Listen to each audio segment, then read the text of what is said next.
All right, shalom, shalom, shalom. Once again, it is YaaQob, and thank you for joining me for another video review. All praises to the Most High. Got another special video review for you today.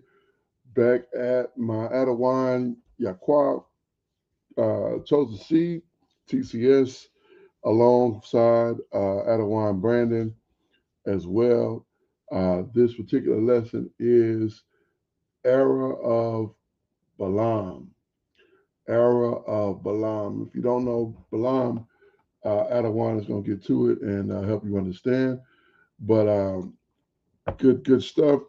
These couple of lessons, one about Cain, the way of Cain, and now the era of BALAAM, is going to help us, you, understand the era that has been set up in the earth by Satan and his minions, those who work for him, and why it's such an easy route to get caught up in wickedness because it's made so easily accessible for you.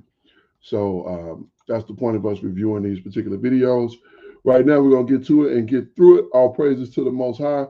Hope you enjoy. Last time we went over Cain and the way of Cain. So we're going to continue in this line. So we're going to go into the prophet Balaam or Balaam. Anybody know anything about Balaam or Balaam?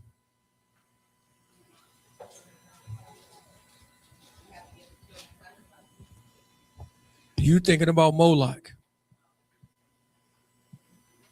Balaam or Balaam? Nobody knows anything about this person, this prophet. He what?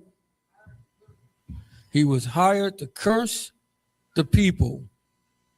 That's good. So let's get 2 Peter chapter 2 at verse 15. The book of 2 Peter chapter 2 at verse 15. Which have forsaken the right way. Which have done what? Have forsaken the right way. If you forsake the right way, what is the right way?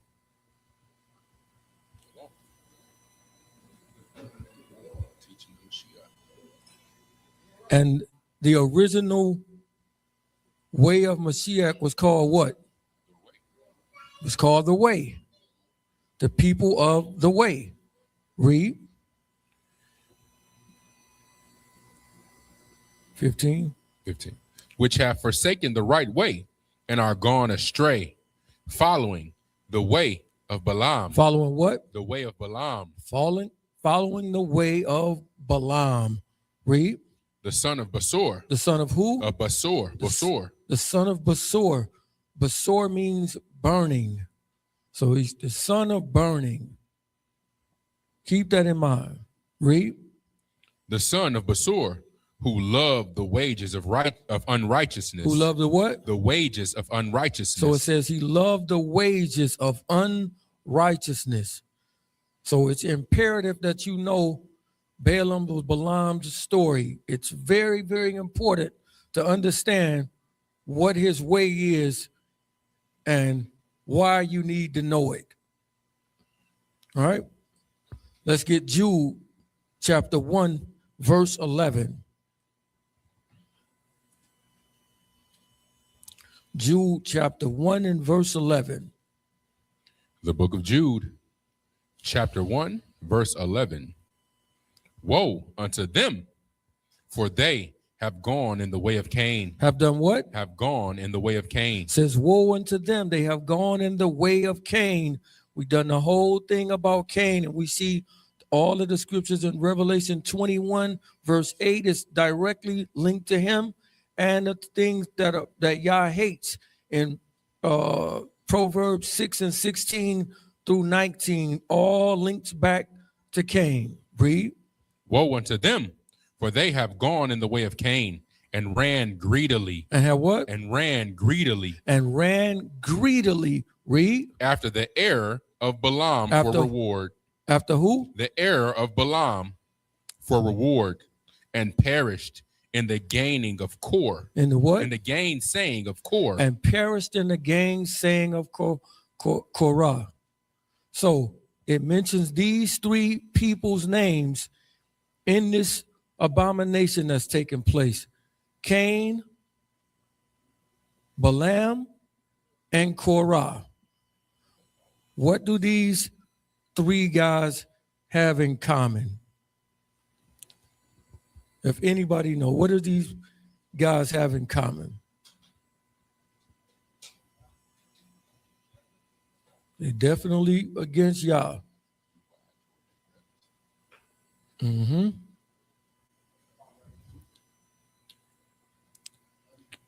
Cain didn't follow after Lucre. He killed his brother off of envy. So he ain't have nothing to do with money. And Korah had nothing to do with money.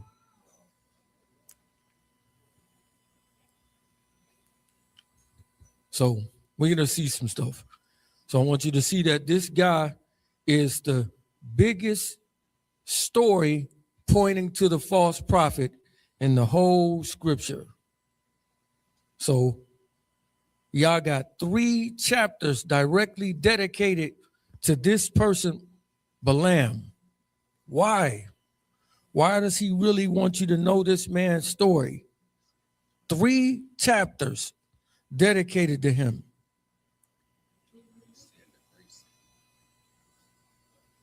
Because he really, really wants you to know this about this person. But why does he need you to know about this? Exactly. Everything in here is written for a reason. Jude and Peter is picking up on this for a reason, to point you back to this character so you cannot do what he did or fall victim to what he did. So these 3 men have in common is they were all religious and they fell into apostasy. Anybody know what apostasy is?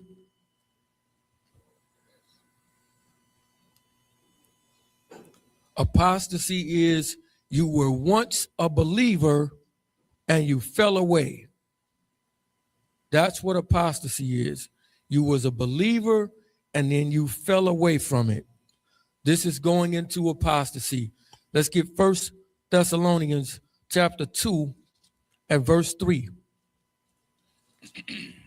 The book of 1 Thessalonians chapter 2 at verse 3. For our exhortation was not of deceit, nor of uncleanness, nor of guile, but as we were allowed of Elohim to be put in trust with the good news. Hold on one moment. Yep, 1 Thessalonians. Hold on.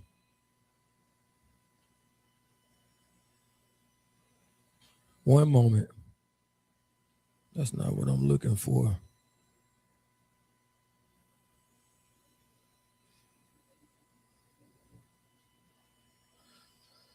Second Thessalonians chapter 2. The book of 2 Thessalonians chapter 2. What was that? Verse 3. Verse 3.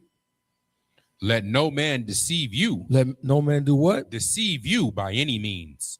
For that day shall not come, except there come a falling away first. There come a what? A falling away first. So he says, don't let nobody deceive you. Why does he tell you don't let nobody deceive you?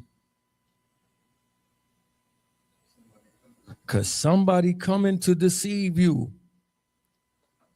Somebody is coming to deceive you, and you're going to be like this person that we going over. But he's so slick, you won't know that you being deceived. Read that again.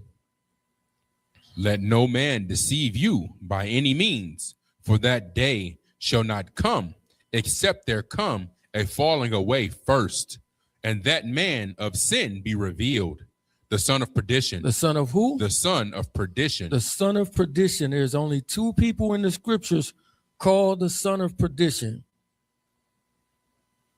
If y'all know, who are they?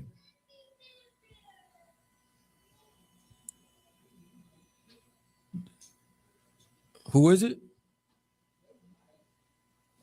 Judas is one, and the Antichrist is the other.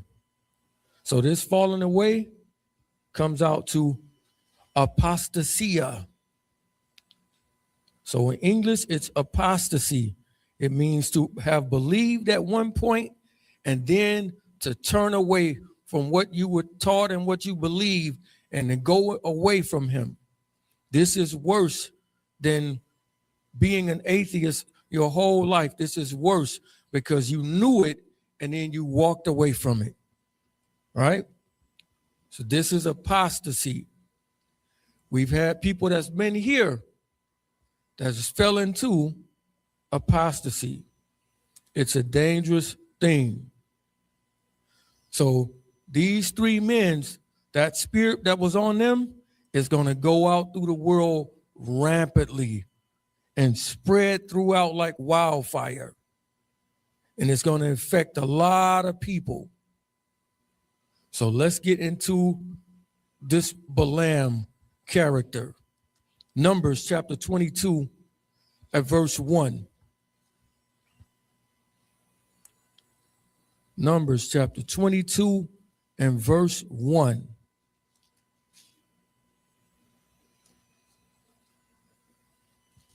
The book of Numbers, chapter 22, at verse 1.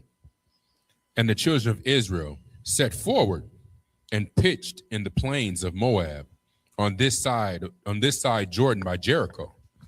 And Balak, the son of Zippor, saw all that Israel had done to the Amorites. What did we do to the Amorites? Slaughtered them and killed them, right? But why did we slaughter them and kill them?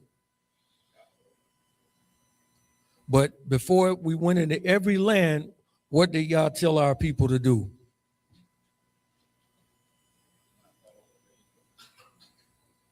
Before that, he would say, offer your peace to the city.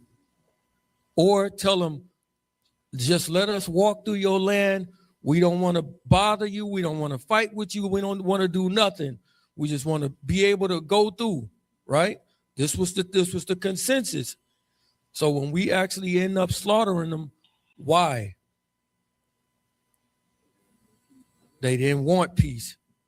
So I want people to listen and think, oh, that's so cruel. No, they brought this on. So now this king of Moab, he knows what has happened to these other nations before. Read from where you was at. Verse 3.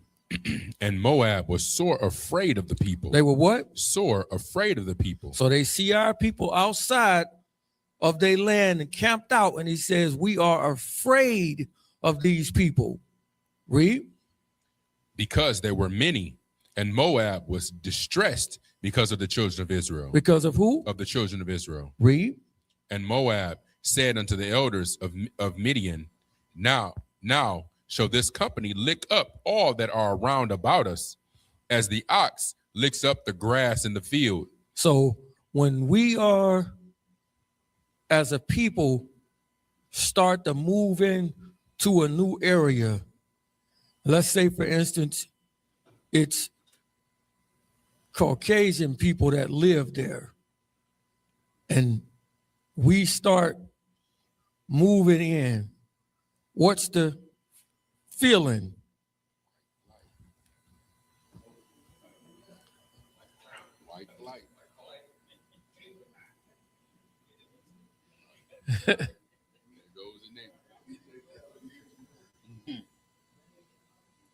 So it's a feeling that comes. It's like, man, here these people come.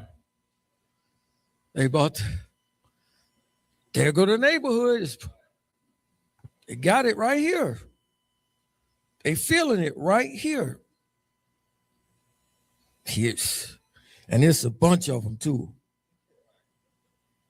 I wonder what when we was in Egypt and all of a sudden it's 300 to 400 of us over there out the blue within a couple of months. These niggas about to come in. We got to get them out of here. Same thing. Read on. And verse 4, and Moab said unto the elders of Midian, now shall this company lick up all that are round about us, as the ox licks up the grass of the field. And Balak, the son of Zippor, was king of the Moabites at that time. And Balak's name means this devastator or destroyer. That's what his name means. Read. He sent messengers, therefore, unto Balaam, the son of Beor, to Pethor, which is by the river of the land of the children of his people, to call him, saying, behold, there is a people come out from Egypt. Behold, they cover the face of the earth, and they abide over against me. Come now, therefore, I pray you, curse me this people. Do what to these people? Curse me this people. So what do they want to happen to the children of Israel?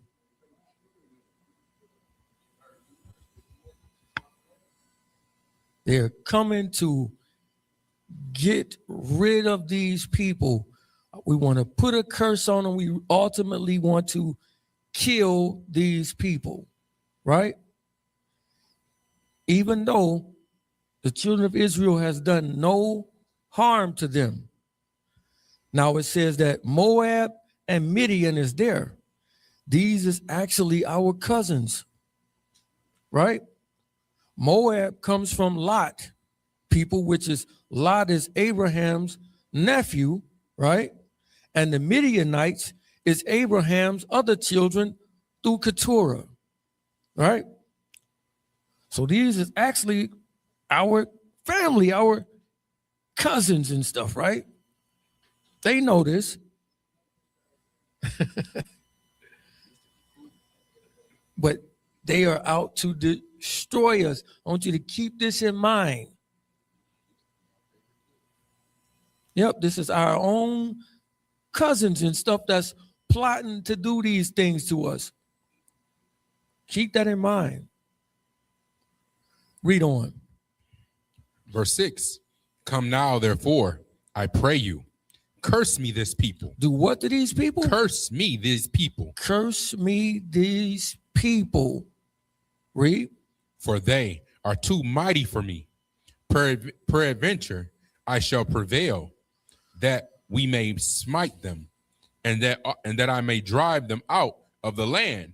For I wot that he whom you bless is blessed, and he who you curse is cursed. So Balaam has a reputation, and his reputation is spread abroad. So they know about him. They from a whole different region, and they know about him. So what kind of prophet is Balaam?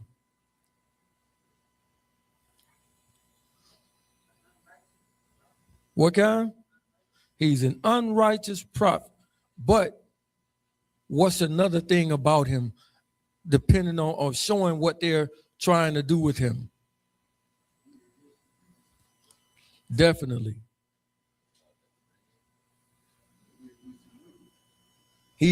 Why is he going to do this?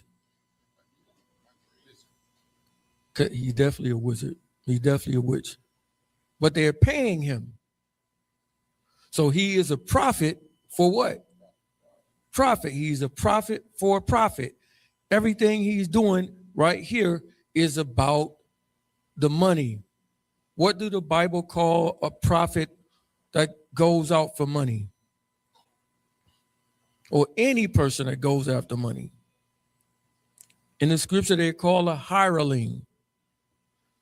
Let's see, John chapter 10, verse 12. John chapter 10, pick it up at verse 11. The book of John, chapter 10, at verse 11. I am the good shepherd. What type of shepherd? The good shepherd. Read. The good shepherd. The good shepherd gives his life for the sheep. But he that is a hireling. That is a what? A hireling. Read. And not the shepherd, whose own the sheep are not, sees the wolf coming and leaves the sheep. He does what? Leaves the sheep. He sees the wolf coming and he leaves the sheep. Read. And flees, and the wolf catches them and scatters the sheep. The hireling fleets because he is a hireling and cares not for the sheep. And what? And cares not for the sheep. Read. I am the good shepherd and know my sheep and am known of mine. As the Father knows me, even so know I the Father. So and I go finish it out. And I lay down my life for the sheep. I do what? Lay down my life for the sheep. I lay down my life for the sheep. So this guy is a hireling. He's only doing things for money. He don't have nothing personal with the children of Israel. He's doing a job, right? That's all this is a job to him. Malachi chapter 3, verse 5.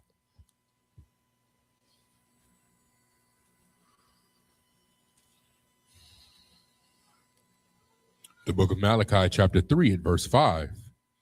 And I will come near to you to judgment, and I will be a swift witness against the sorcerers. Against who? The sorcerers. He is a sorcerer. Read.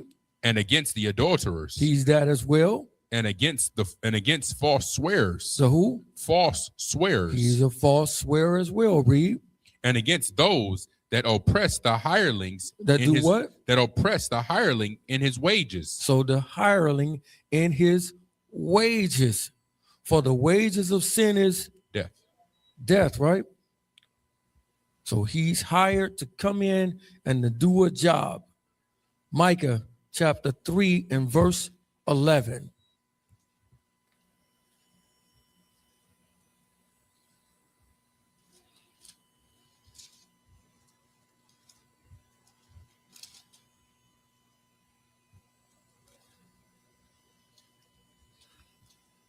We got some water back there?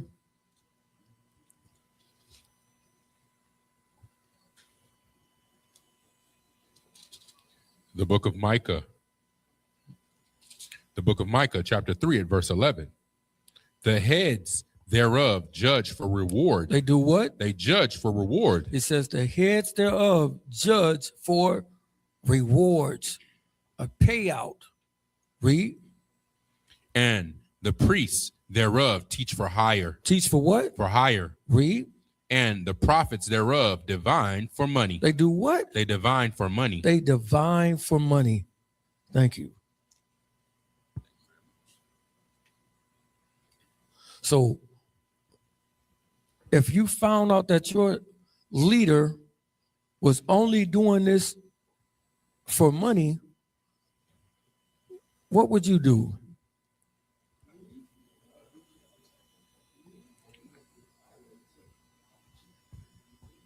Would you stay there? And what if he tried to cut you in on the money? I mean, he just pulled you back into his office and showed you that knot and say, you know, this is every week. I've been watching you, brother Yuri.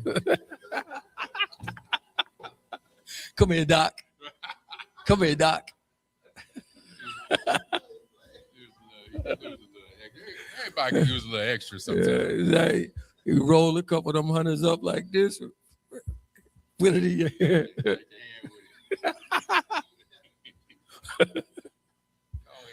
So, this is how it works. You bring you in, and you see it's wrong, and you stay. It's dangerous, very, very dangerous. Read that verse again. Yep. The heads thereof judge for reward, and the priests thereof teach for hire, and the prophets thereof divine for money. Do what? Divine for money. They divine for money. What does it mean to divine?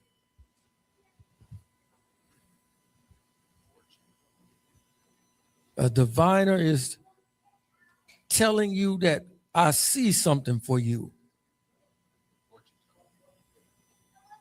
Yep, it's what you wanted to hear in the first place, right? That's what you wanted to hear in the first place. Yep. So it's letting us know that all these different people are doing what they're doing strictly for money. It's not about truth. They're doing it for money. Which one of the 7 deadly sins are they under? Greed. They're under greed. Let's get Jude 1:11 again.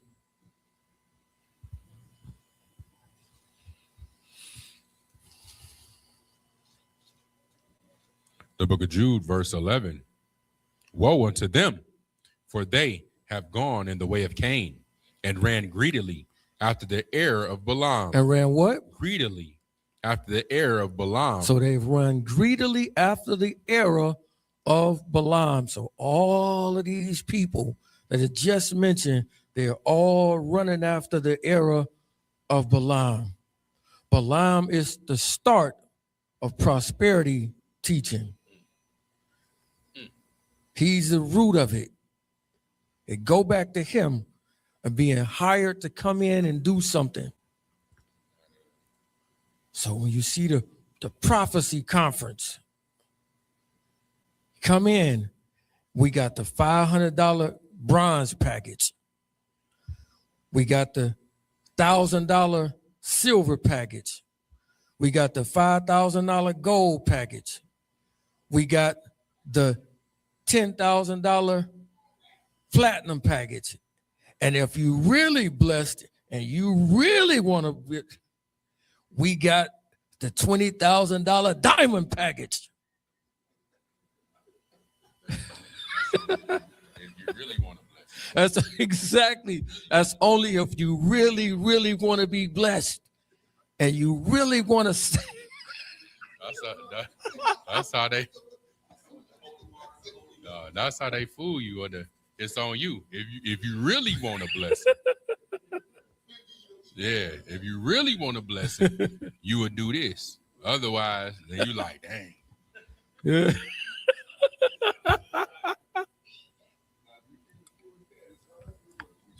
Exactly. We put you on a payment plan for the bronze package, and after a couple of months, you can build up, and then you just move up. This is a joke. This is a joke. Just know if you sow sparingly, you're gonna reap sparingly. This is where it all started with this guy, but this just the tip of the iceberg of what he's caused and has done. So all of this come back to him. The politicians are all under it. They get lobbyists to come to them and promise them favors and do this. And if you write this into Congress and to the law, you get a kickback. All of this stuff is under him. It's coming from him. Again, just the tip of the iceberg of what he really is about and what came from him. It says they ran greedily after the error of Balaam. Let's get Proverbs chapter 1. Verse 6. Proverbs 1 and 6.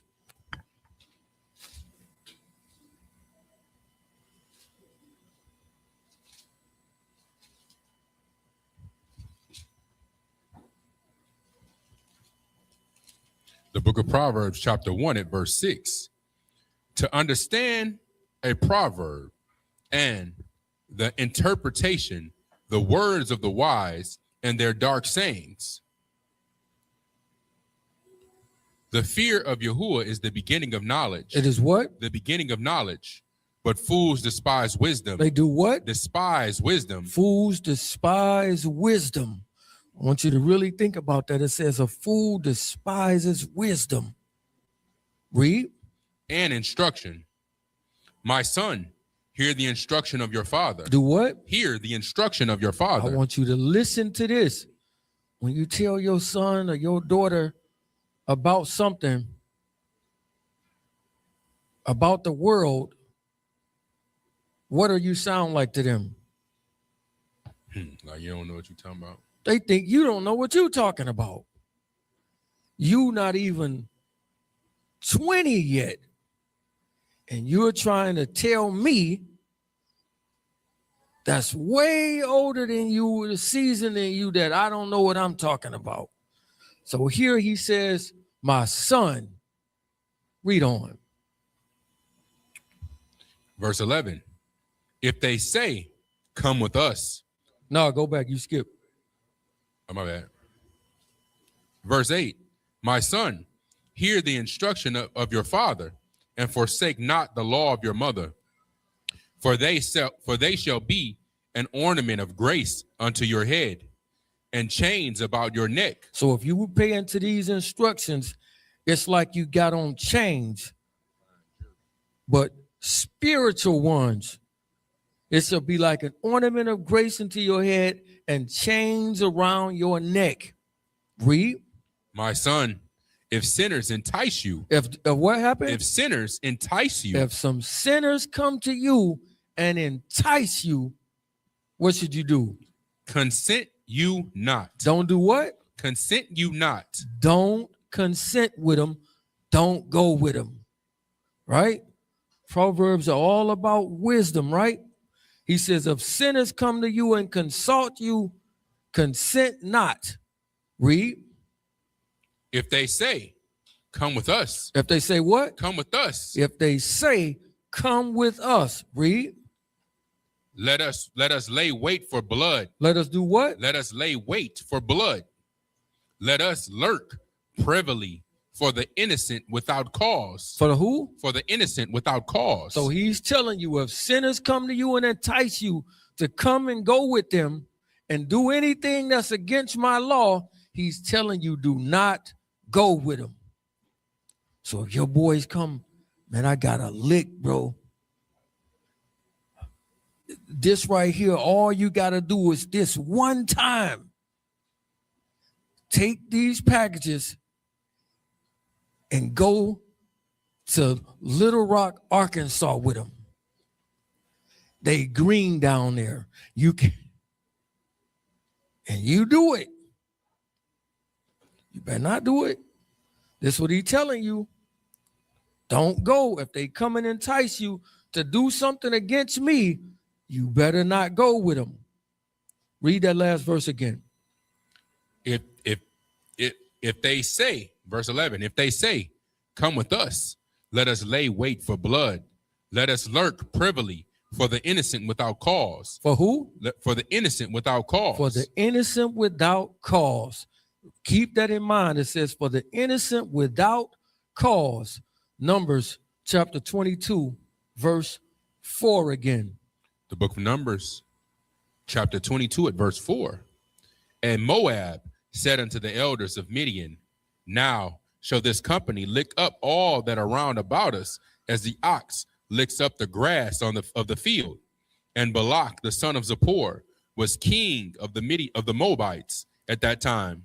He sent messengers, therefore, unto Balaam, the son of Beor, to Pethor, which is by the river of the land of the children of his people, to call him, saying, behold, there is a people come out of Egypt. Behold, they cover the face of the earth, and they abide over against me.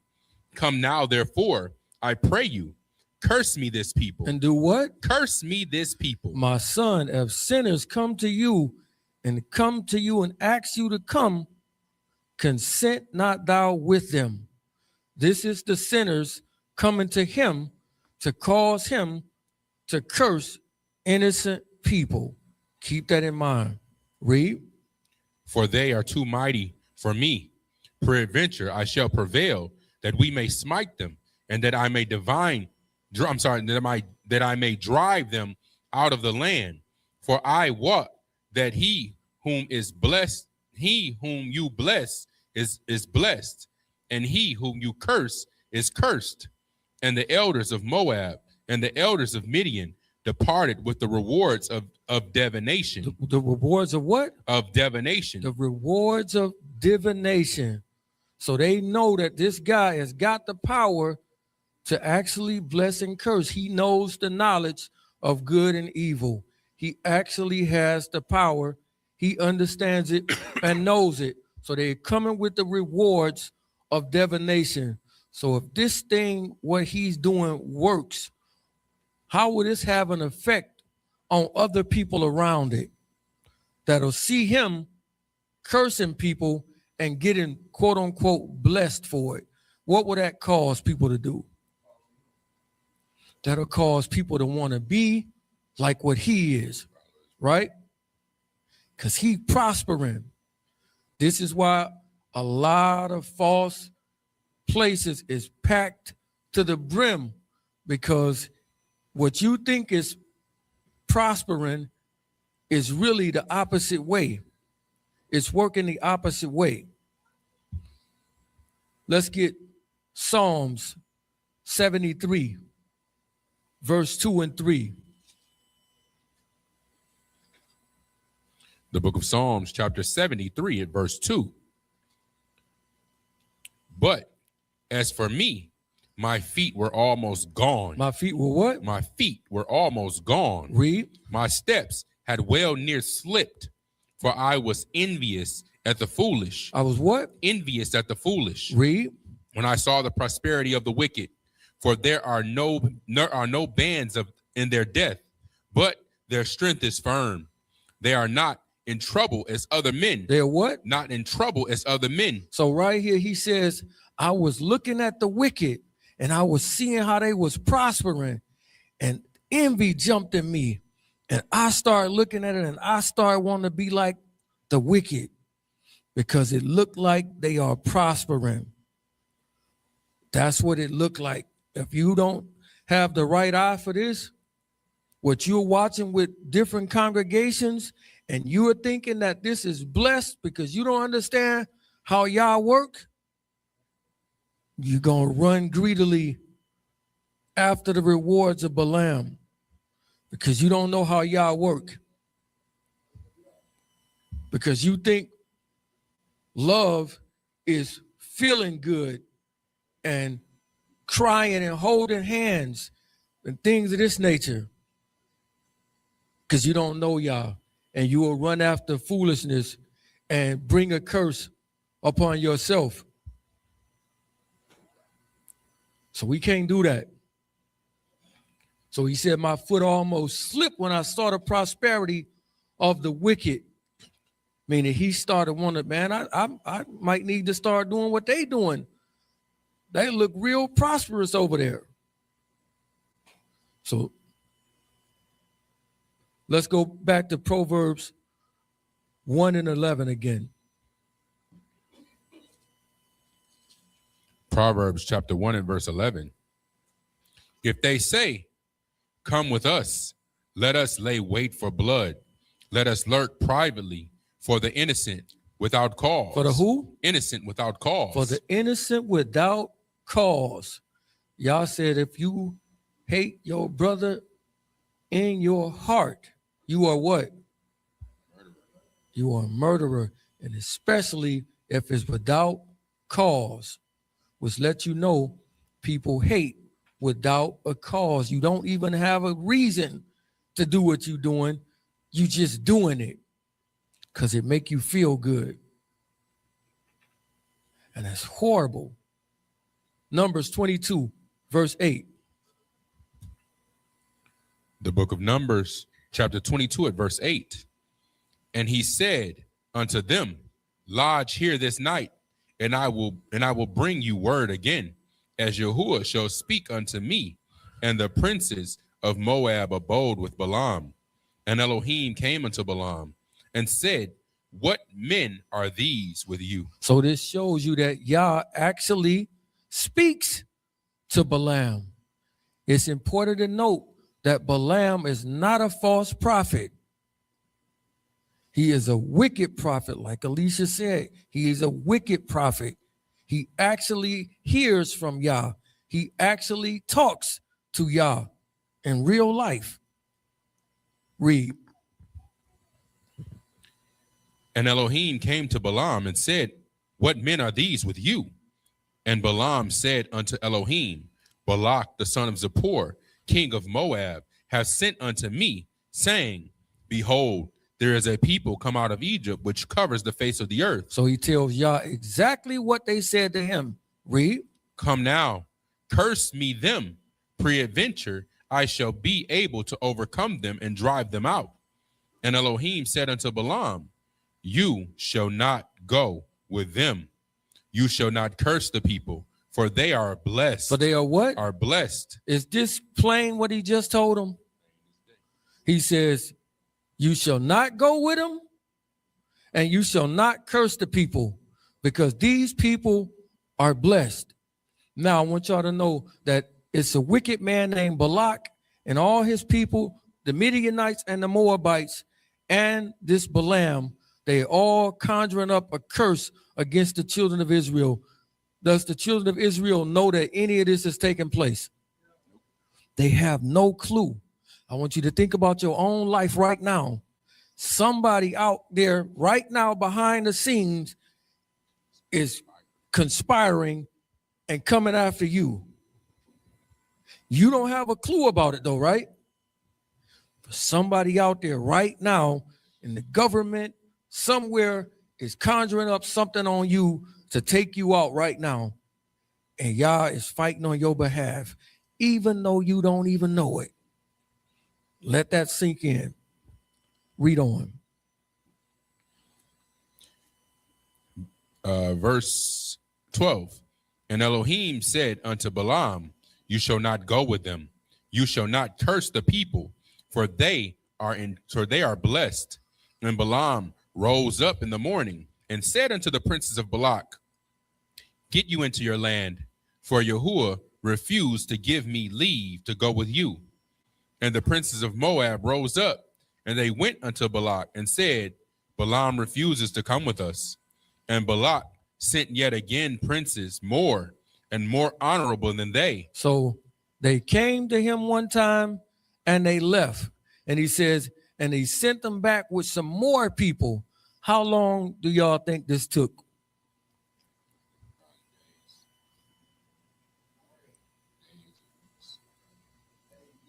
This whole process is taking months. Where he is going to get them from, they're going all the way up to Syria.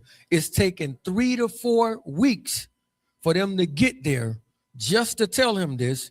And then they got to go back to Balak to get some more stuff, and then they got to come back. It's like a 300-mile trek to get there on foot, on horse, camel, whatever it is that they're traveling by. 3 to 4 weeks. I want you to see how dedicated they are to wickedness. Yeah, this is a long way to go. Ain't no planes, none of that. They on camel and horseback going back and forth with this.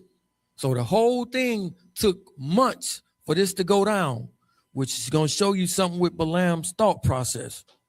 Read on. Exactly. And verse 15, and Balak sent yet again princes more and more honorable than they, and they came to Balaam and said to him, thus says Balak the son of Zippor, let nothing, I pray you, hinder you from coming unto me. Let what? Let nothing, I pray you, hinder you from coming unto me, for I will promote you unto very great honor. I will do what? Promote you unto very great honor. I will promote you to very great honor. Read. And I will do whatsoever you say unto me. Come therefore, I pray you, curse me this people. Do what to these people? Curse me this people. Curse me these people. Don't let nothing stop you from coming to me. I'm going to give you anything that you ask. I just need you to curse these people. Read. And Balaam answered and said unto the servants of Balak, If Balak would give me his house full of silver and gold, That's what it's going to take. Read. I cannot go beyond the word of Yahuwah, my Elohim. Who did he say is his God? Unto Yahuwah, my Elohim. So he confessed right here that Yah is my God, right? This way he just confessed his own self, and we know that Yah talking to him directly. Read. Unto Yahuwah, my Elohim, to do less or more. Now, therefore, I pray you, tarry you also here this night, that I may know what Yahuwah will say unto me more. That I may what? That I may know what Yahuwah will say unto me more. What did he already tell him? Do it. Bless people. He already told you what it is. This is when the thing come in with, this really aggravates me with a lot of people. You can read it to them in black and white. They can see exactly what it is. And they'll say, I'm going to pray about this one. Pray about what? It ain't going to change. He said exactly what he said. This is when this come in. I know it said, but I'm going to have to pray about this one. Guess what? It's still going to say what it said. This really, really aggravates me. Happens all the time. I know it said, bro, but I'm still got to pray on it. No. You're wasting your prayers right now. Because when you come back tomorrow, it's going to still say the same thing. Now, you just going to go against it because that's what you want to do in the first place. So Balaam is under greed, which is the pride of life is getting him. He is already thinking of all the stuff that he can do with the money. He could give you a house full of silver and gold. You couldn't do it. He's telling you exactly what it's going to take for you to do it. And Balaam is telling you, I'm going to give you a blank check. Write your price on it. He knows y'all. Even if you gave me your whole house with silver and gold, I couldn't do it. He knows the $1 million man said everybody got a price. Man, he's showing it. He's showing it. I'm going to do what it takes because I got to get that money. I got to get it. I'm thinking about that reward. Yes. So I'm going to have to pray about it. Read verse 20. Verse 20. And Elohim came unto Balaam at night and said unto him, if the men come to call you, rise up and go with them. Do what? Rise up and go with them. He says, if they come to you in the morning, go with them. The key word is, if they come to you, then you go with them, right? Read. But yet the word which I say unto you, but the word that I say unto you, that shall you do. And Balaam rose up in the morning and saddled his donkey. Wait a minute, what did he do? He got ready. Did they come to him? Yep. They didn't even come to him. He just jumped up and going. See? He just jumped up and I'm going. Forget what you saying. Watch this. So we see he jumps up, and now let's see what y'all feel about this. Verse 20 again. And Elohim came unto Balaam at night and said unto him, if the men come to call you, rise up and go with them. But yet the word which I shall say unto you, that shall you do. And Balaam rose up in the morning and saddled his donkey and went with the princes of Moab. And Elohim's anger was kindled. It was what? It was kindled. It was kindled because they didn't come to you. You just got up and did it on your own. Hold that. Get me Proverbs 1 and 15.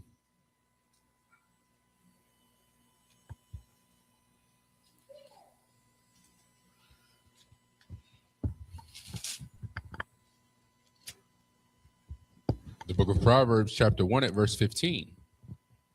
My son, walk not you in the way with them.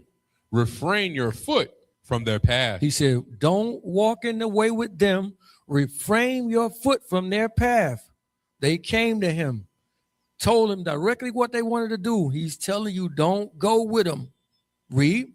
For their feet run to evil and make haste to shed blood. Surely in vain the net is spread in the sight of any bird, and they lay wait for their own blood. For whose blood? For their own blood. Remember, everything that you do is coming back to you. You dig a pit for somebody, who gonna fall in it? You going in it, right? You set a net up, you gonna fall in the own net, your own trap. Everything you do, that what you sow, you shall reap. Read. They lurk privately for their own lives. So are the ways of everyone that is greedy for gain. So it's the what? The ways of everyone that is greedy of gain. Everyone that is greedy of gain. This guy is greedy of gain. It's unrighteous gain. He's greedy for it, going after and going directly against his own God, which he claimed directly himself in order to get it. We're going to see a couple of cases of this thing working out. Let's get Joshua chapter 7 and verse 20. So is everyone that is greedy of gain. Joshua chapter 7 and verse 20. The book of Joshua, chapter 7 and verse 20.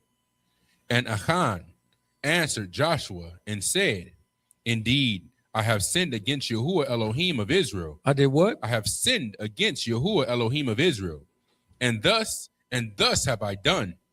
When I saw among the spoils a goodly Babylonish garment. When I saw that Gucci joint laying there and the Dior shoes, I couldn't stop myself.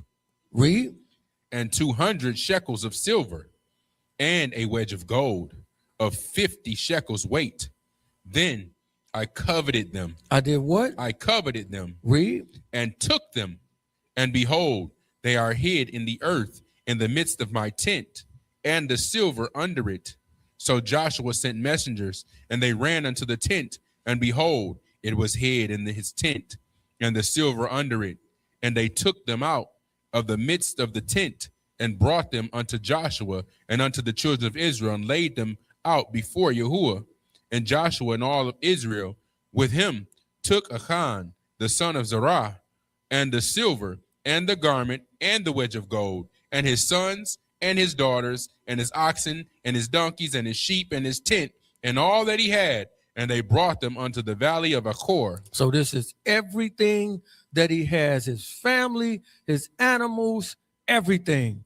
Read. And Joshua said, why have you troubled us?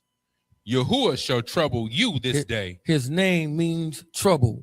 Read. And all Israel stoned him with stones and burned them with fire. Everything that he got, his children and his animals and everything is stoned. They all die off the sin of what he did. So some people say, well, it's because his family knew about the gold in there. What about the animals? They ain't know nothing about it. They ain't had nothing to do with it.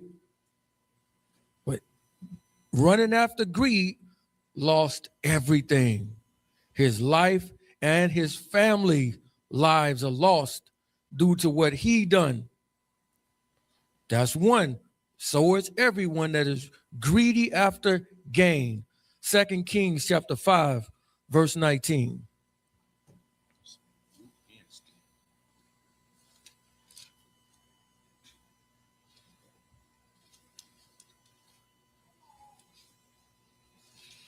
The book of 2 Kings chapter 5 at verse 19.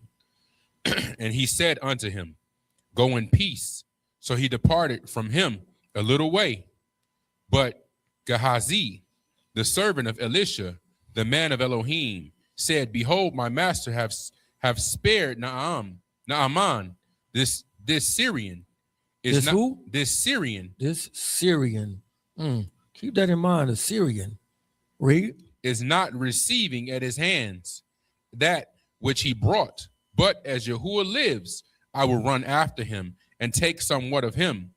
So Gehazi followed after Naaman, and when Naaman saw him running after him, he lightened down from the chariot to meet him and said, "Is all well?" And he said, "All is well. My master have sent me, saying, Behold, even now there be come to me from Mount Ephraim 2 young men of the sons of the prophets. Give them, I pray you, a talent of silver and 2 changes of garments." And Naaman said, "Be content, take 2 talents." And he urged him and bound 2 talents of silver in 2 bags, and with 2 changes of garments, and laid them upon 2 of his servants, and they bare them before him. And when he came to the tower, he took them from their hand and bestowed them in the house, and he let the men go, and they departed. But he went in and stood before his master, and Elisha said unto him, "Where are you coming from, Gehazi?" And he said, "Your servant went nowhere." And he said unto him, Is this the truth? You telling a lie. Mary, Elisha got the same powers that Elijah had. Elijah can call down fire and kill you. Read. And he said unto him, "Went not my heart with you when the man turned again from his chariot to meet you? Is it a time to receive money and to receive garments and olive yards and vineyards and sheep and oxen and men servants and maid servants? The leprosy therefore of Naaman shall cleave unto you and unto your seed forever." How long? Forever. So what has just happened to Gehazi because he was running after this unjust gain?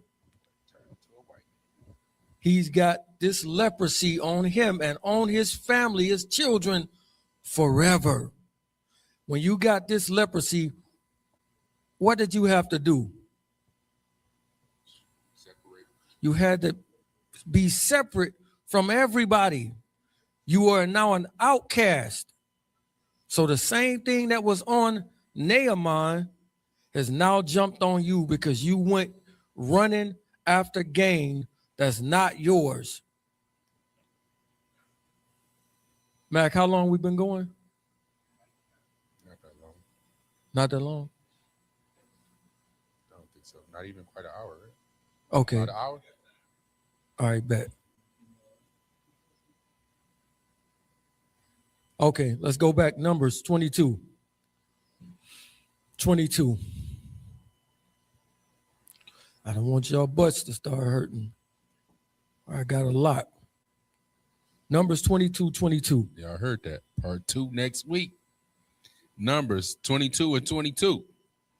And Elohim's anger was kindled because he went, and the Malach of Yahuwah stood in the way for an adversary against him. For what? For an adversary against him. Read. Now he was riding upon his donkey. He was doing what? Riding upon his donkey. Read. And his 2 servants were with him. And the donkey saw the Malach of Yahuwah standing in the way, and his sword drawn in his hand. And the donkey turned aside out of the way and went into the field. And Balaam smote his donkey. He did what? He smote his donkey. So he's whipping the donkey. Why is the donkey switching up his course? He's trying to save this man because the donkey ain't blinded off of the greed. The donkey is seeing what's there waiting for him. Read.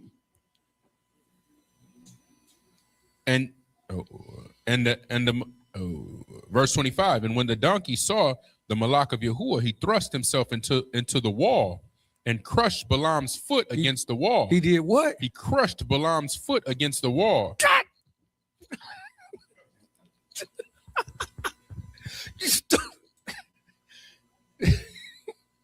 He's so mad now. The crushed his foot against the wall. That's taking that hat off it. He don't even know the donkey is trying to save him, though. Read on. Oh, my bad. I missed him. I missed verse 24. I'm gonna go back to 23. And the donkey turned aside out of the way and went unto the field. And Balaam smote the donkey to turn her into the way. But the Malach of Yahuwah stood in a path of the vineyards, and a wall being on this side, and a wall on that side. And when the donkey saw the Malach of Yahuwah, she thrust herself into the wall and crushed Balaam's foot against the wall, and he smote her again. And the Malach of Yahuwah went further and stood in a narrow place. Stood in where? A narrow place. He said, for the wide space is what? Broad is the way, and narrow is the path. Trying to get you to turn around, doing everything. Read. And the Malach of Yahuwah went further and stood in the narrow place where no way to turn, either to the right hand or to the left. That's the straight and the narrow path. Read. And when the donkey saw the Malach of Yahuwah, she fell down under Balaam, and Balaam's anger was kindled. It was what? Kindled. Remember, Yah's anger was just kindled when he went with him. Read. And he smote the donkey with a staff. And Yahuwah opened the mouth of the donkey. He did what? He opened the mouth of the donkey. So he opens the mouth of the donkey. It's important to remember Satan spoke as the serpent back there. Keep this in mind. Read on. And she said unto Balaam, what have I done unto you? What have I done unto you, that you have smitten me these 3 times? And Balaam said unto the donkey, because you have mocked me, I would there were a sword in my hand, for now would I kill you. Now would I do what? Would I kill you? What does the Malach of Yah got in his hand? Sword. A sword, right?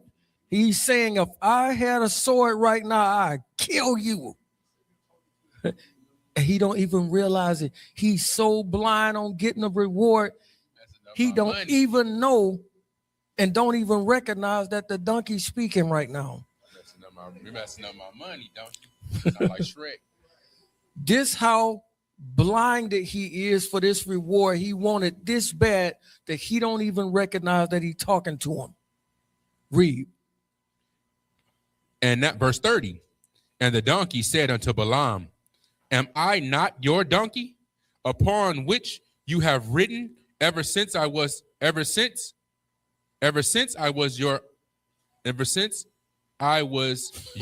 unto this day? Was I ever wont to do so unto you? Haven't I not obeyed you from the whole time you had me? Don't you see I'm acting strange for a reason? The donkey is trying to reason.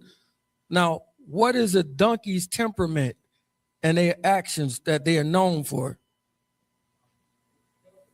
They're known for being stubborn.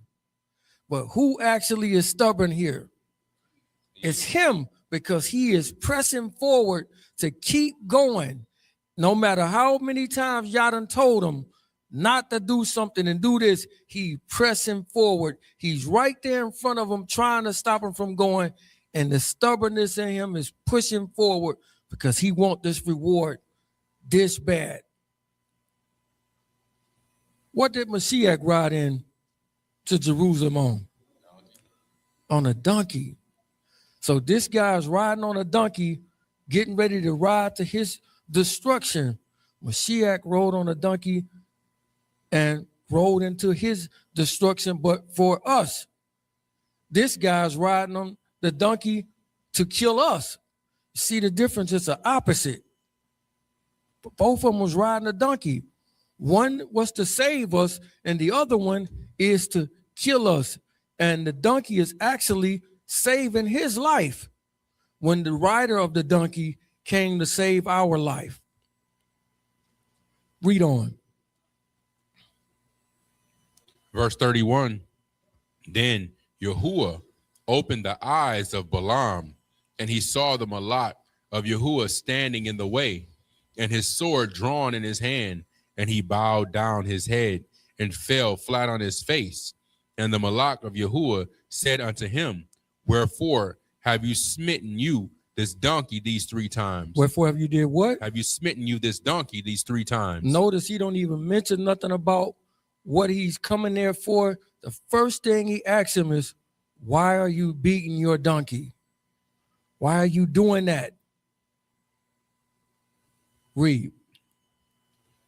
Behold, I went out to withstand you, because your way is perverse before me. Your what? Your way is perverse Your before way me. is perverse before me. What verse you at? 33. Jump down to verse 41. Verse 41. Oh, shoot. Tore it out by mistake. Gotta get this brother a bigger Bible. Another one.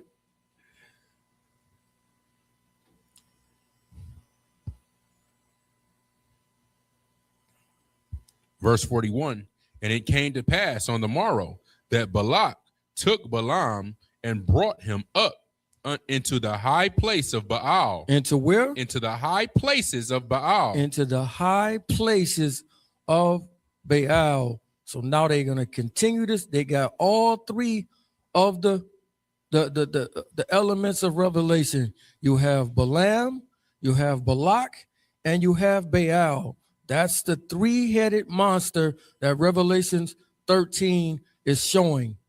And Revelation 12 is showing. We got all 3 of them right here in this passage.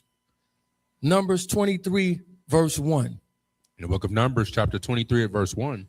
And Balaam said unto Balak, build me here 7 altars, and prepare me 7 oxen and 7 rams. And Balak did as Balaam had spoken. And Balak and Balaam offered on every altar a bullock and a ram.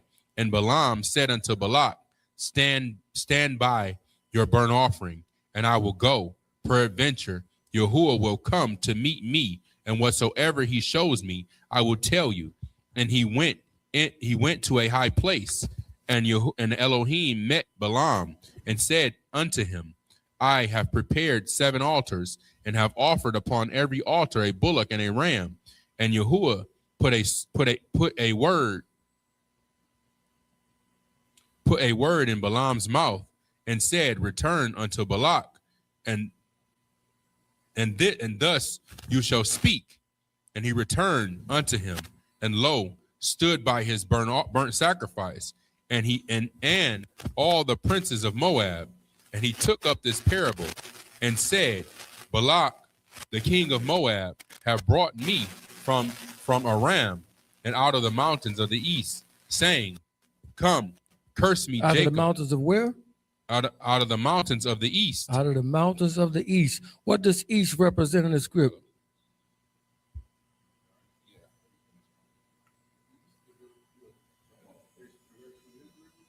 What way did Adam and Eve go from the garden? Eastward. What way did Cain leave? Eastward. What way did, when Lot was leaving from Abraham, what way did he go? He went to the east. It always represents the birth of wickedness.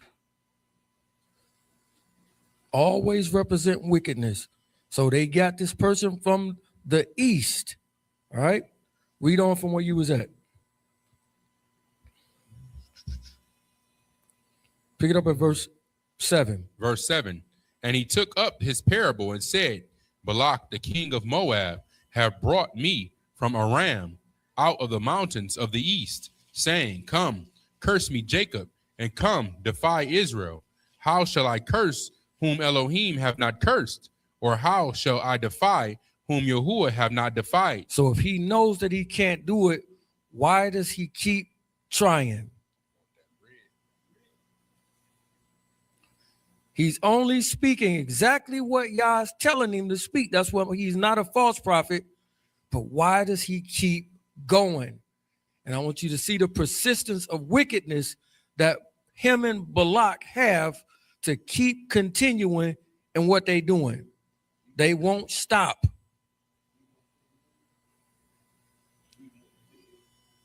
They will not stop. They keep doing it no matter what Yah is showing them. He keeps doing it.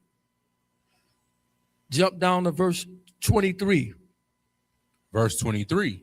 Surely there is no enchantment against Jacob. There's what? No enchantment against Jacob. Neither is there any divination against Israel. According to this time, it shall be said of Jacob and of Israel, what have Elohim wrought? Behold, the people shall rise up as a great lion. As a what? As a great lion. As a great lion. Jump back to verse 14. Verse 14. And he brought him into the field of Zophim to the top of Pisgah, and built 7 altars, and offered a bullock and a ram on every altar. And he said unto Balak, stand here by your burnt offering while I meet Yahuwah yonder. While I do what? Meet Yahuwah yonder. So again, let you know he's still talking with Yah. Read. And Yahuwah met Balaam and put a word in his mouth and said, go again unto Balak and say thus. And when he came to him, behold, he stood by the burnt offering, and the princes of Moab with him. And Balak said unto him, what have Yahuwah spoken? And he took up his parable and said, rise up, Balak, and hear, hearken unto me, you son of Zippor. Elohim is not a man that he should lie, neither the son of man that he should repent. Have he said, and shall he not do it? Or have he spoken, and shall he not make it good? Behold, I have received commandment to increase or bless, and he have blessed. I cannot reverse it. I can what? I cannot reverse it. So every time he goes to try to curse the people, Yah is turning it into a blessing. Every single time. But Balak won't give up. He won't stop. We're going to see he do it. I ain't going to read them all, but you see he's going to go 7 times, and they're going to keep setting up stuff to try to curse the people, and he will not stop. He won't give up. Let's go to Numbers 24, verse 2. The book of Numbers, chapter 24, at verse 2. And Balaam lifted up his eyes, and he saw Israel abiding in his tents, according to their tribes. And the Ruach of Elohim came upon him. What came on him? The Ruach of Elohim came upon him. Read. And he took up his parable and said, Balaam the son of Beor have said, the man whose eyes are open have said, he have said, which heard the words of Elohim, which saw the vision of the Almighty, falling into a trance, but having his eyes open. How goodly are your tents, O Jacob, and your tabernacles, O Israel. As the valleys are they spread forth, as gardens by the riverside, as the trees of lane aloes, which Yahuwah have planted, and as cedar trees besides the waters. He shall pour the water out of his buckets, and his seed shall be in many waters, and his king shall be higher than Agag, and his kingdom shall be exalted. Elohim brought him forth out of Egypt. He have, as it were, the strength of a unicorn. He jump down to verse 11. Verse 11. Therefore, now flee you to your place.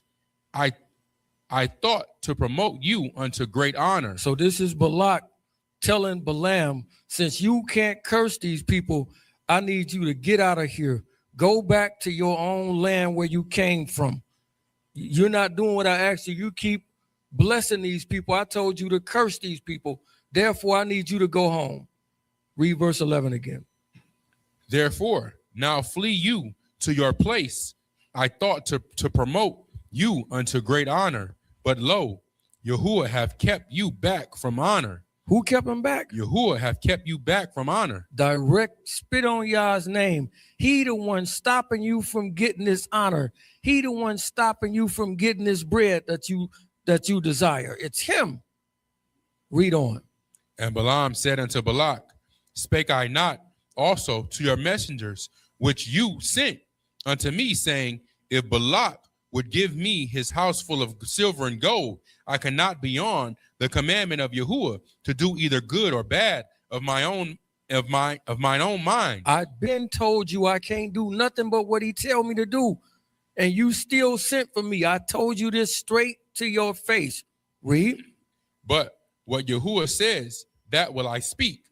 And now, behold, I go unto my people.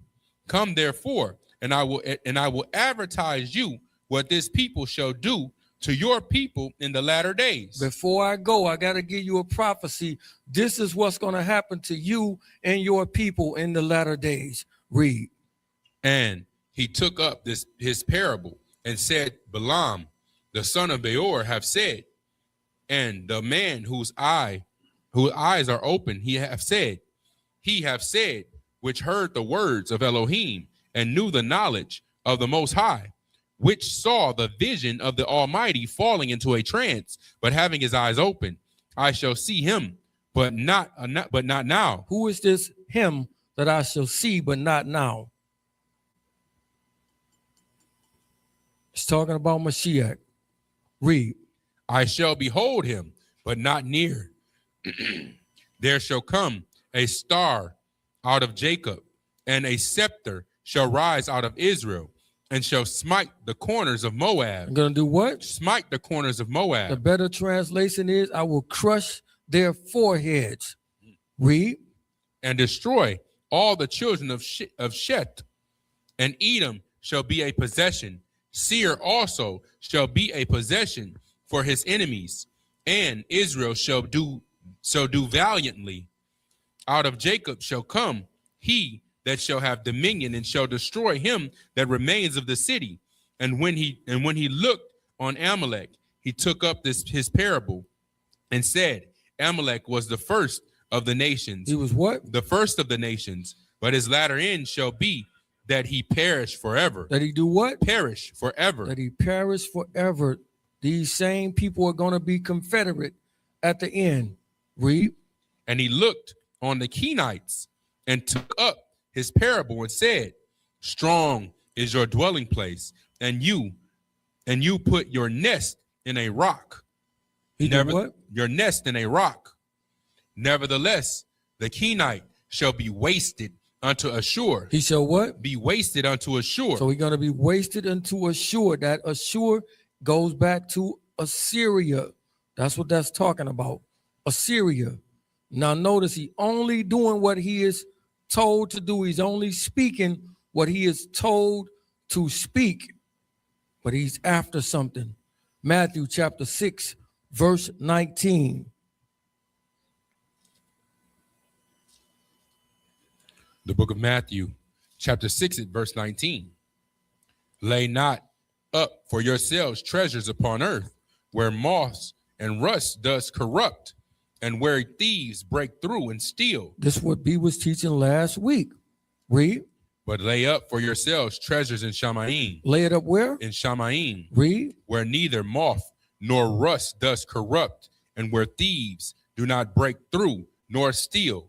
For where your treasure is, there will your heart be also. For where your what? Your treasure is, there will your heart be also. Why does Balaam keep going?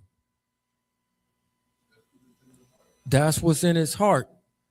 The treasure, he keep going because that's where his heart is at. Read. The light of the body is the eye. If therefore your eye be single, your whole body shall be full of light. But if your eye be evil, your whole body shall be full of darkness. If therefore the light that is in you be darkness, how great is that darkness? No man can serve two masters. No man can do what? Can serve two masters. Balaam is trying to serve the two masters. He's doing what y'all telling him to do, but all the while his heart is trying to get the money. Let's go back to him. Read. No man can serve two masters, for either he will hate one and love the other, or else he will hold to the one and despise the other. And do what? Despise the other. He will hold to the one and despise the other. Which one do he love? Do he love Yah or do he love this mammon? Mammon. He loved his mammon. So what does that mean for Yah? I despise him. I hate him, even though he's doing what he has been told to do. What verse you at? 24. Finish that out. Verse 25. Therefore I say unto you, take no thought for your life, what you shall eat or what you shall drink, nor yet for your body. For what? Nor yet for your body, what you shall put on. Is not your life more than meat? Is not your life what? More than meat. Is not your life more than meat, or the possessions that you can get? Ain't your life worth more than that? He's ready to throw everything away off of this stuff. Matthew 5, verse 1. The book of Matthew, chapter 5 and verse 1. And seeing the multitude, he went up into a mountain, and when he was set, his disciples came unto him, and he opened his mouth and taught them, saying, increased or blessed are the poor in Ruach, for theirs is the kingdom of Shamaim. For theirs is what? Is the kingdom of Shamaim. Read. Blessed are they that mourn, for they shall be comforted. Blessed are the meek, for they shall inherit the earth. Blessed are they which do hunger and thirst after righteousness, for they shall be filled. Blessed are the merciful, for they shall obtain mercy. Blessed are the pure in heart, for they shall see Elohim. So they shall do what? Shall see Elohim. What verse you at? 9. Good right there. So, how much is your soul worth? What's the ticket? If somebody came in right now and asked you for your soul, what would be the ticket that you would put on it?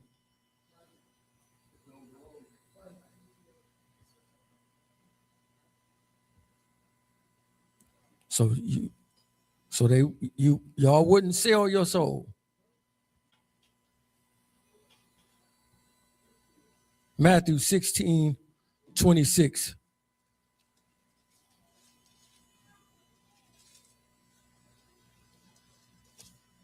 The book of Matthew, chapter 16 at verse 26. For what is a man profited if he shall gain the whole world and lose his own soul? He shall do what? Gain the whole world and lose his own soul. If he gain the whole world and lose his own soul, we know that many women have sold their bodies for $40, right? So if you sell your body for $40, how much is the soul worth?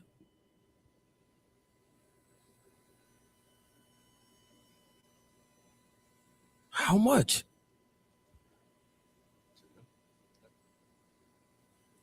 If you do this for that, then you might as well do this for this.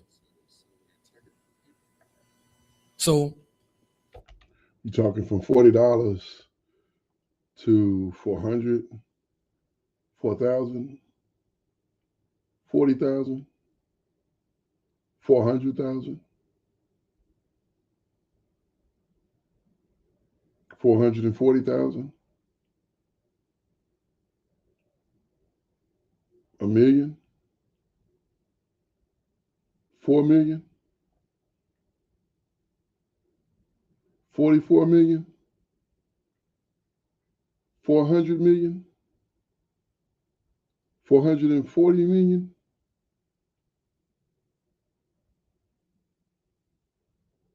What would it really be worth? You end up like Esau.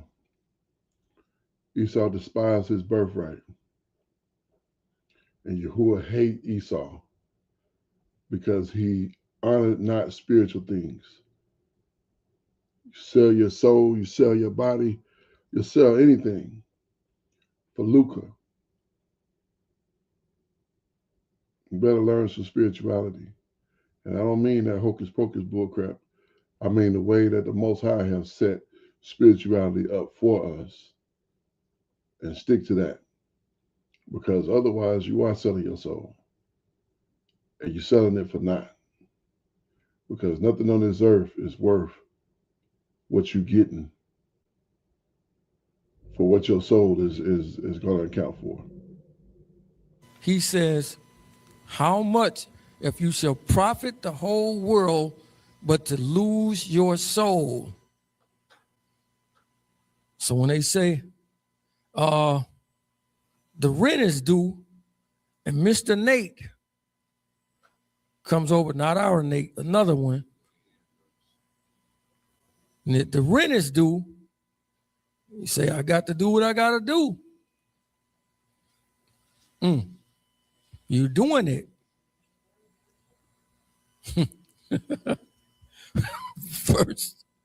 First Timothy chapter 6, verse 8.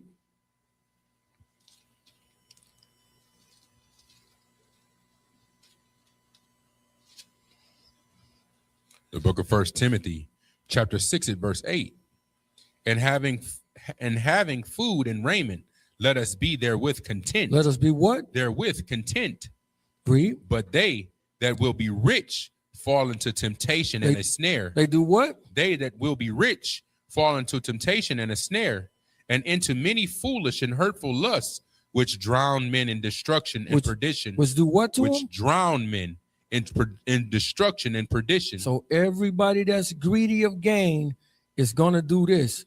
So we see that Balaam could not curse the children of Israel. Yah wouldn't let it work, and he couldn't go beyond it. Let's go to Numbers 25, verse 1. Let's see what happens. The book of Numbers, chapter 25 at verse 1. And Israel abode in Shittim. They did what? Abode in Shittim. And the people began to commit whoredom with the daughters of Moab. Wait a minute. They did what? Began to commit whoredom with the daughters of Moab. Read.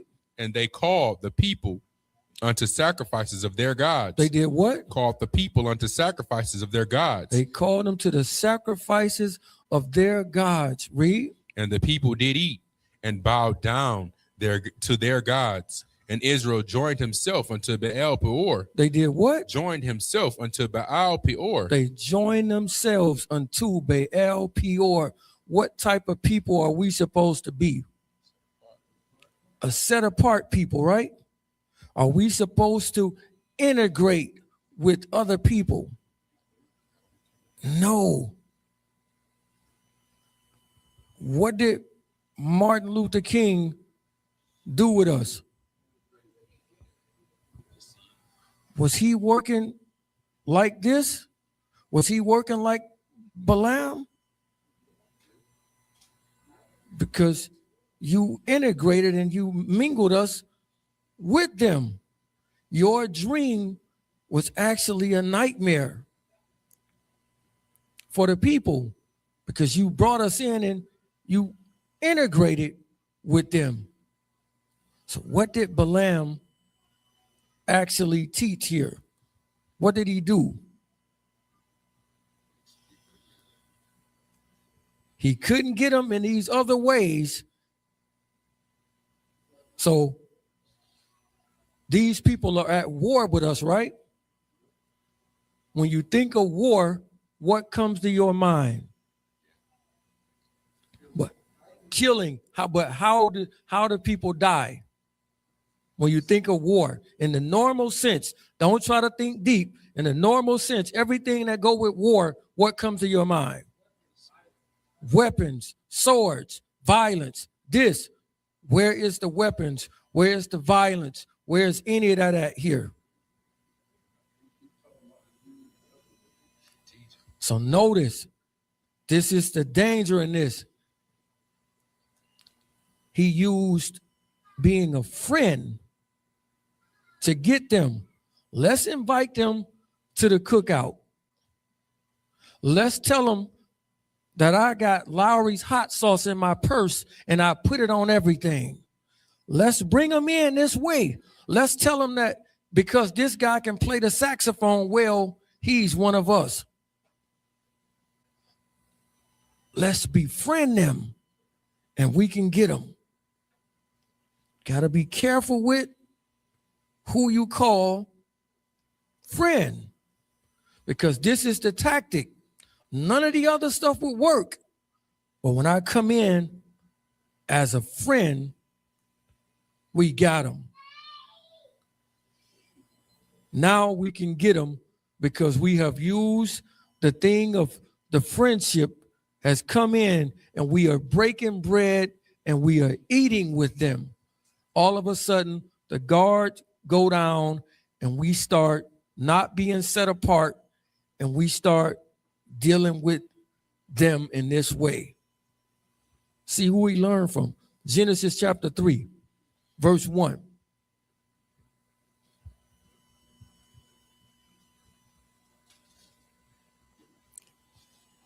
The book of Genesis, chapter 3, at verse 1. Now the serpent was more subtle. Was more what? Was more subtle. This is the same word over here in in Daniel, where they says peace. But he's more subtle. Read. Than any beast of the field which Yahuwah Elohim had made. And he said unto the woman, Yea, have Elohim said, You shall not eat of every tree of the garden? And the woman said unto the serpent, We may eat of the fruit of the trees of the garden, but of the fruit of the tree which is in the midst of the garden, Elohim have said, You shall not eat of it, neither shall you touch it, lest you die. Lest you what? Lest you die. Read. And the serpent said unto the woman, You shall not surely die. Notice how he's talking to her. Do he have a sword in his hand? Does he have some sort of a nuclear weapon or anything? What is he armed with?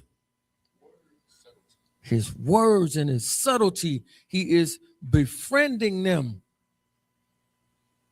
And through this, all death comes into the world because it's just words. But that's what you got to be careful of, is he befriended them. And this is a betrayal. This is why it's so deep. He's befriending them, came in and got them to go against what they know that they shouldn't be doing. Joshua chapter 9, verse 6.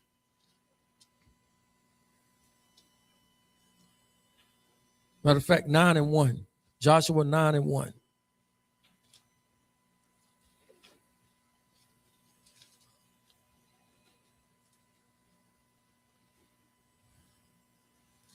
The book of Joshua, chapter 9, at verse 1.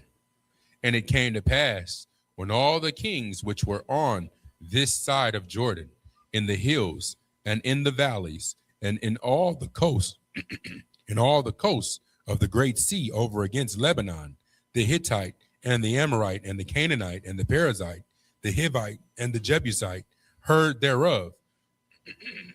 Together to fight. But guess what? They realized we can't beat them. There's nothing that we can do with them. We can't beat them. Jump down to verse 6. Verse 6. And they went to Joshua unto the camp at Gilgal, and said unto him and to the men of Israel, We be come from a far country, and now therefore make you league with us. Make you what? Make you league with us. Integrate with us. We're going to befriend you. Read. And the men of Israel said unto the Hivites, Peradventure you dwell among us, and how shall we make a league with you? Now, what did they tell us in the first verse that they were coming to do? Fight. They coming to fight, but they see that won't work. So since that won't work, we're going to get in and we're going to befriend you. It's the same tactic. Jump down to verse 15. Verse 15. And Joshua made peace with them. He made what? Made peace with them. Why did he make peace with them? He befriended them. But all the time, these people are trying to kill you. It's the same tactic. If you don't pick it up, you're doomed.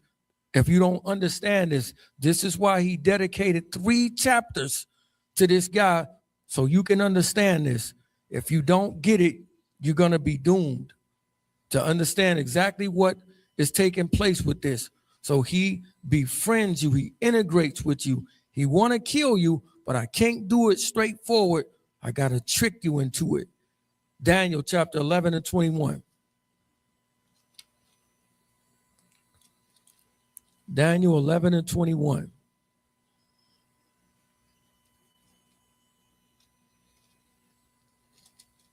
The book of Daniel, chapter 11, at verse 21.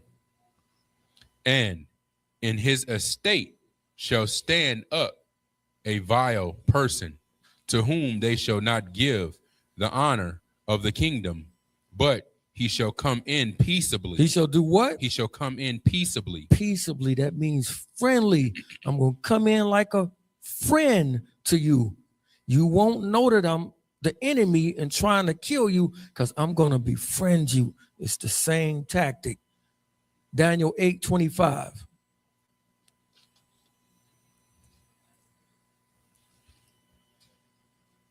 The book of Daniel, chapter 8, at verse 25.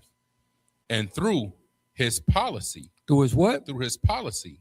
Also, he shall cause craft to prosper in his hand, and he shall magnify himself in his heart, and by peace. By what? By peace shall destroy many. He gonna do what? By peace shall destroy many. This is exactly what Balaam did. By peace, he destroyed many.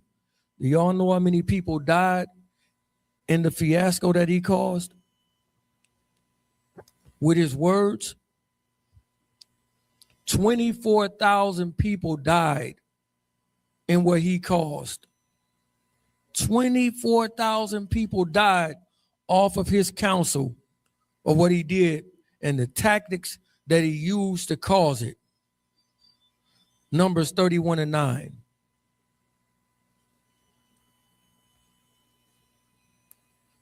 Pick it up at verse 8.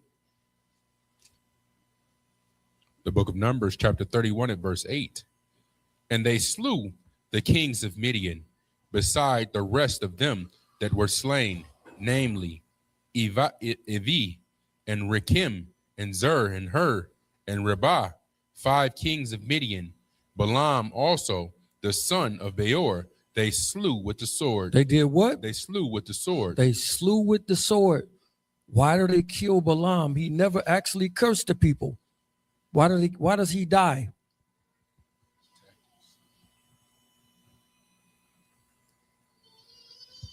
Why does Balaam have to die here?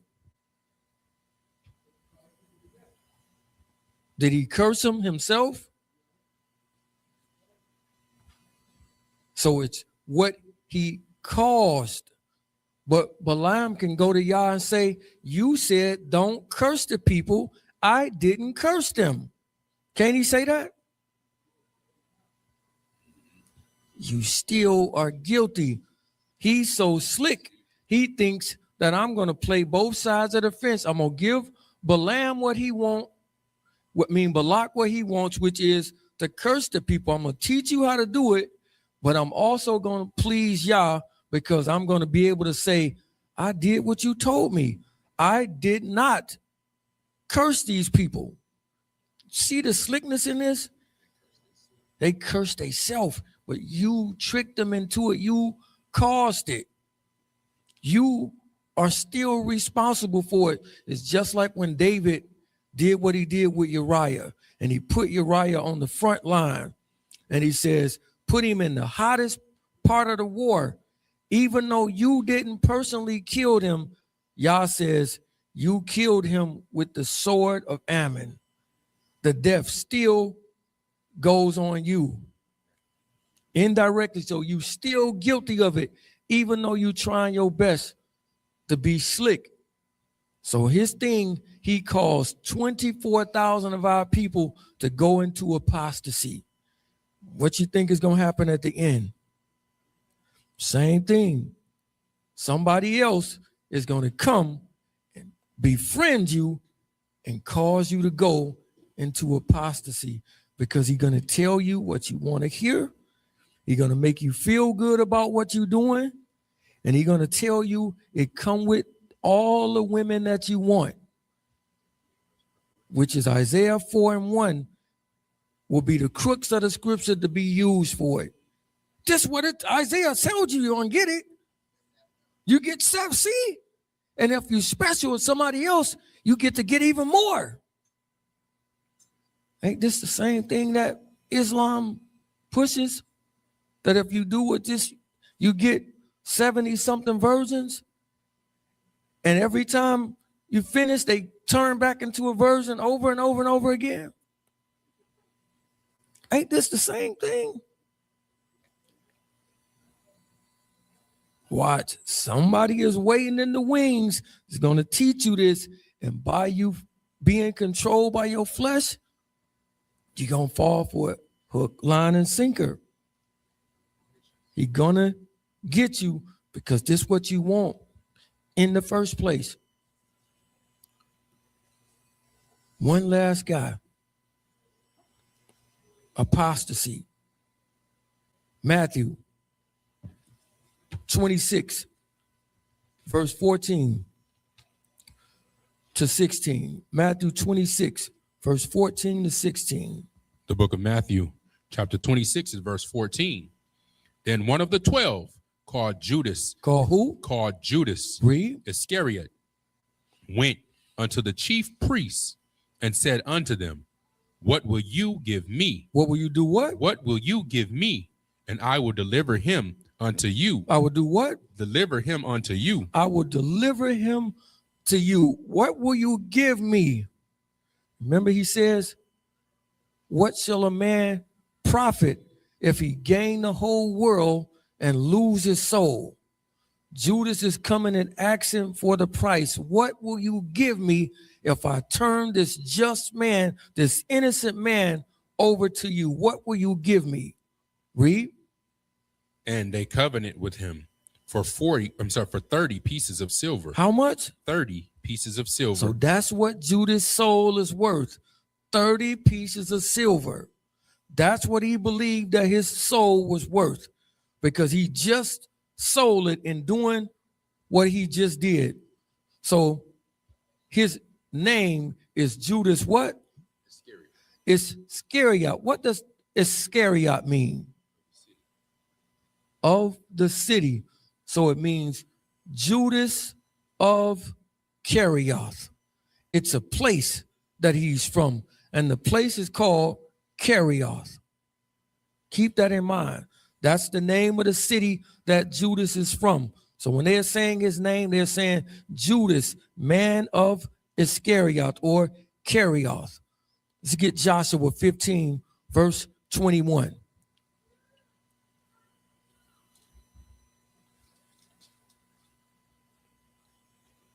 Joshua 15, 21. The book of Joshua, chapter 15, at verse 21. And the uttermost cities of the tribe of the children of Judah toward the coast of Edom. Toward the what? The coast of Edom. What's another word for coast? The border. The border. Keep that in mind. Toward the border of Edom. Read.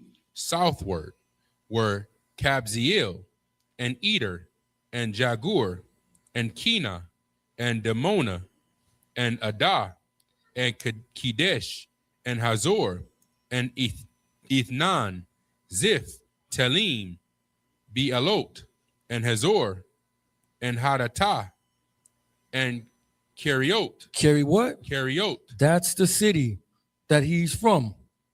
This city right here, Kerioth.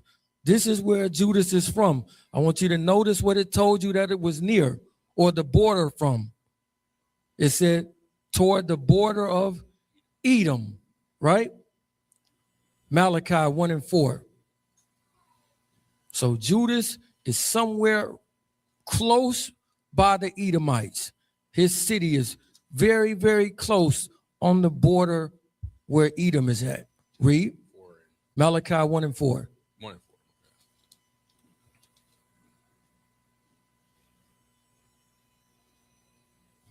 The book of Malachi, chapter 1, at verse 4. Whereas Edom says, we are impoverished, but we will return and build the desolate places. Thus says Yahuwah of hosts, they shall build, but I will throw down, and they shall call them the border of wickedness. They shall call them what? The border of wickedness. So where is Judas at? Well, border of wickedness. He at the border of wickedness. That's why this is here. Just for this right here, he's at the border of wickedness. Judas comes from right here. He is around these people. He's not one of them, but he is around them. Keep this in mind. Matthew 26, 48, 49.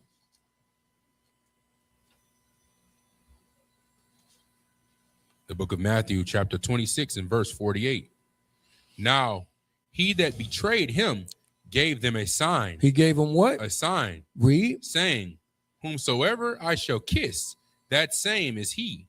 Hold him fast. How do you get to kiss somebody? Gotta be friend. Because there's got to be somebody that's close to you, right? Read. And forthwith he came to Yeshua and said, Hail, master, and kissed him. And Yeshua said unto him, Friend. He said, what? Friend. Friend. Same tactic from the beginning to the end. All I got to do is trick you, come in as a friend, break bread with you, eat and drink with you.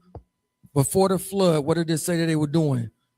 They were eating, drinking, marrying, and giving in marriage. That means we were close. We were friends. You come in and befriend. Same tactic from the beginning of the book to the end. Now, once you don't succumb to this, then the violence comes into play with it. Right here, that's why Mashiach looks to him and says, friend. So you got to be very, very careful. Just because somebody let you come and eat at their house, just because somebody slap their hand against your hand, just because somebody hit you in your back softly, don't mean that they your friend, that they got your best interest at heart. That's why this story is here, to show you that he gonna get you from within. And with that, this court is adjourned. Yeah. Are there any questions, concerns, comments? All right, all praise to the Most High once again. Hope you have definitely learned some good information as Adawan YaaQob was dropping some bars when it comes to spiritual lessons. The era of Balaam. Balaam was set up so that you don't fall into his very same trap. Balaam loved filthy lucre. He loved money. And he would do for money things that are not honorable. Rather than allowing the money to come to him by doing the work that the Most High have set forth, he chose to go after the money by getting what, by basically doing anything as it pertains to the money. Once a servant of the Most High, and he fell away. He fell away. And in his falling away, put himself in a position to be cut off. And that's exactly what happened. The Most High used the children of Israel to cut him off. Cut him off. No more Balaam. A man of the Most High, speaking with the Most High. The Most High sent a Malak to him to give him instruction. And he chose to do his own way, to follow his own belly. I hope you learn from these things, from these lessons, because these lessons are here for our learning. That's why the Adawan go into the scriptures and pull out precept upon precept upon precept upon precept, so that our learning is edified. All praises to the Most High Yahuwah, in the name of his beloved Son, Yahushua HaMashiach. All right, we'll go ahead and close it on out. We do this for a very specific reason. Why do we do it? Number one, Romans chapter 10 and verse 1. Brethren, my heart's desire and prayer to Ha'abba for Israel is that they might be saved. We want to see our people saved. We want to see our people set free. We want to see our people restored to the prominence that the Most High have promised for his people. How are we going to do it? First of all, we're going to keep the faith and the belief in Hamashiach, the Messiah, to return and do the work that the Most High has set forth for him to do. Secondly, Ecclesiastes chapter 12 and verse 13. Let us hear the conclusion of the whole matter. Fear the Most High and keep his commandments, for this is the whole duty of man. It is so very important to understand that in the conclusion of the whole matter, we are to fear the Most High and keep his commandments, for this is the whole duty of man. At the end of the day, when it is all said and done, all the dust is settled and all the smoke is cleared, we will be judged on whether we have feared the Most High and kept his commandments. Why? Because this is the whole duty of man. I am YaaQob, as always, giving praise, honor, and great esteem unto the Most High, Yahuwah, Bashem, Yahushua, Hamashiach, and to the 12 tribes of Israel who are scattered to the four quarters of the earth. I say shalom, wa baruchim, that is peace and blessings.